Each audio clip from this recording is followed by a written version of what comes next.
அனைவருக்கும் குருவே சரணங்க. இன்றைய பகுப்பாய்வா நிறைய நாளிதழ்கள்லையும் சரி, நிறைய திரை காவியங்கள்லையும் சரிங்க, இந்த பஞ்சதந்திரங்கிற வார்த்தையை நம்ம அதிகமாக கேள்விப்பட்டிருங்க.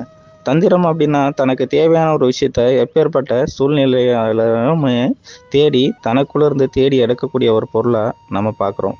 ஆனால் பஞ்சம்ங்கிற ஒரு விஷயம், தனக்கு எது தேவைங்கிற ஒரு விஷயத்த யாரெல்லாம் தனக்குள்ள இருந்து நின்று தீர்மானிச்சு அதை தேடி எடுத்துக்கிறாங்களோ அப்பதான் அவங்களுக்குள்ள திறனுங்கிற ஒரு விஷயம் வெளிப்பட ஆரம்பிக்குங்க. தனக்குள் திரையிட்டு மறைக்கப்பட்ட ஒரு பொருளை எவனெல்லாம் தேடி காண்பித்து கொள்கிறானோ அவனுக்குள் மிகப்பெரிய ஒரு பஞ்சம் ஏற்படுவான்.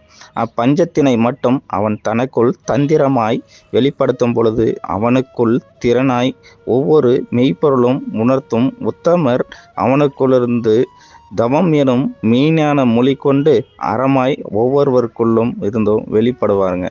அதை தான் இங்கே பஞ்சதந்திரம் குறிப்பிட்டாங்க.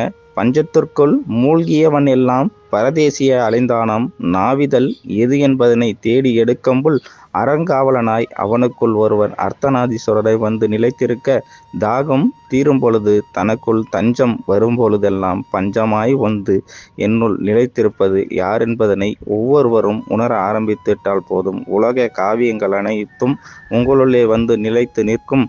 சமணத்துவத்தின் மெய்ப்பொருள் யார் என்பதனை உணர்த்த ஒருவன் வரும்பொழுது கூட சமணமே என்னுள் நிலையாய் நீ நிலைத்திருப்பாயாக.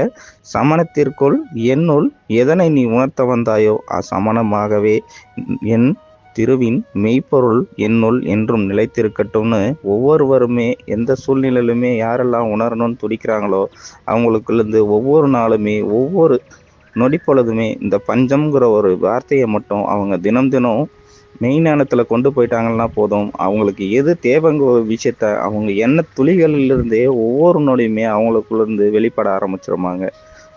அனைவருக்கும் குருவடி சரணங்க.